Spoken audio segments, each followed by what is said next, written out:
Hello students, welcome to Sneha classes.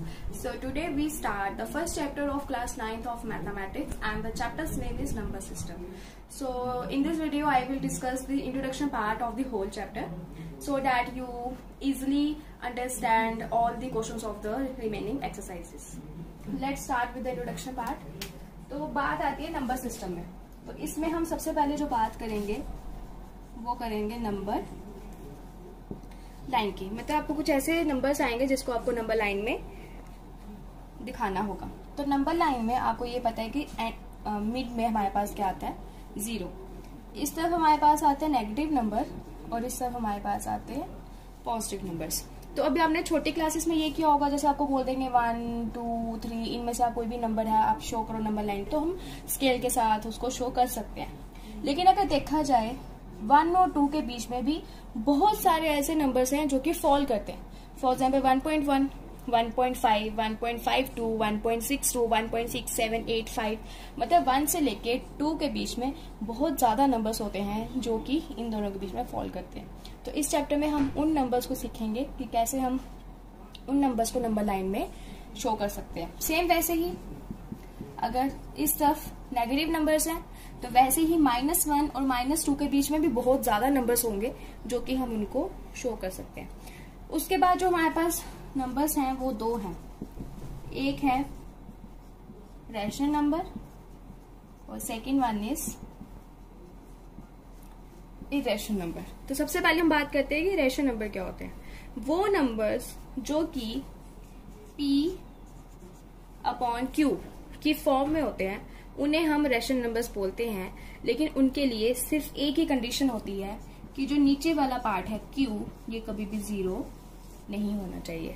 क्योंकि अगर नीचे वाली जो इसकी डिनोमिनेटर है अगर वो 0 हो जाएगा तो ऊपर वाला नंबर तो इन्फिनिटी बन जाएगा. फॉर एग्जाम्पल 2/0 इसको हम डिवाइड कर सकते हैं, नहीं कर सकते. तो इसका आंसर क्या आएगा, इन्फिनिटी.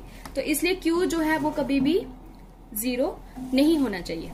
अब देख लेते हैं रैशनल नंबर होते कैसे हैं. फॉर एग्जाम्पल 1/2, 2/3, 4/5 ये हमारे पास क्या है, रैशनल नंबर. अब हमारे पास बात आ जाती है 0. क्या 0 रैशनल नंबर है? अब देखिए फॉर एग्जाम्पल 2, तो मतलब हम यही कह सकते हैं ना कि इसका डिनोमिनेटर 1 है.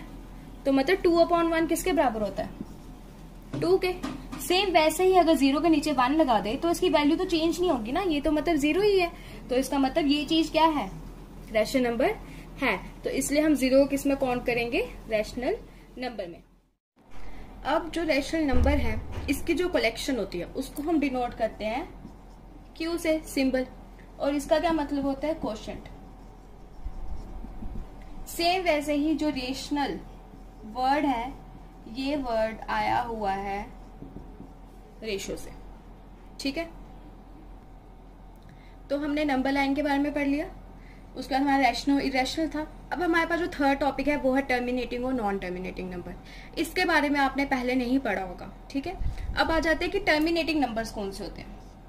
टर्मिनेटिंग नंबर्स वो नंबर्स होते हैं कि जब हम किसी भी रैशनल नंबर को डिवाइड करते हैं तो उनका रिमाइंडर जो है वो क्या आ जाए, 0. तो मतलब अगर डिवाइड करके रिमाइंडर जो है वो 0 आ रहा है तो वो कौन से नंबर्स हैं, टर्मिनेटिंग नंबर्स. अब उसके बाद आ जाते हैं नॉन टर्मिनेटिंग नंबर्स. तो नॉन टर्मिनेटिंग नंबर्स वो हैं जिनका रिमाइंडर 0 नहीं आता और जो क्वोशंट है वो कैसा आता है, रिपीटिंग. फॉर एग्जाम्पल जैसे अगर क्वोशंट आ रहा है तो वो आ रहा है 0.757575, मतलब ये रिपीट होता जा रहा है. फिर हम उसके ऊपर क्या लगा देते हैं, बार. लेकिन जो टर्मिनेटिंग नंबर्स होते हैं वो कौन से नंबर्स होते हैं जिनमें आंसर 0 आ जाएगा, हमारे पास क्वेश्चन की एक वैल्यू आ जाएगी. फॉर एग्जाम्पल 0.45 यहीं पर सॉल्व हो गया, आगे निकालने की जरूरत नहीं है.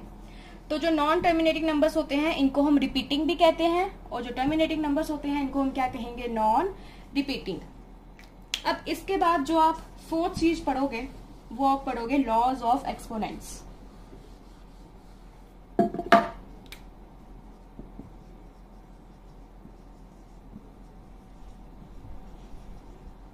तो इसमें हमारे पास लॉज आते हैं, टोटल 4 लॉज आते हैं. फर्स्ट लॉ हमारे पास है a की पावर m मल्टीप्लाई a की पावर n. अब जो डॉट है इसका मतलब होता है मल्टीप्लिकेशन। तो अगर a की पावर m और a की पावर n होगी तो इसका मतलब क्या होगा, जो इनकी पावर्स होंगी वो क्या हो जाएंगी, ऐड। लेकिन जो इनका वेरिएबल है वो सेम होना चाहिए। जैसे अगर यहाँ पर 5 है तो यहाँ पर भी 5 होना चाहिए।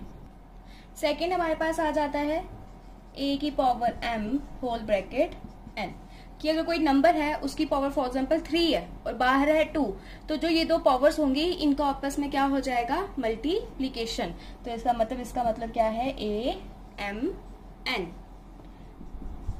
थर्ड लॉ हमारे पास आता है, अगर a की पावर m अपॉन a की पावर n है तो जो इनकी पावर्स होंगी वो क्या होंगी, सब्ट्रैक्टेड।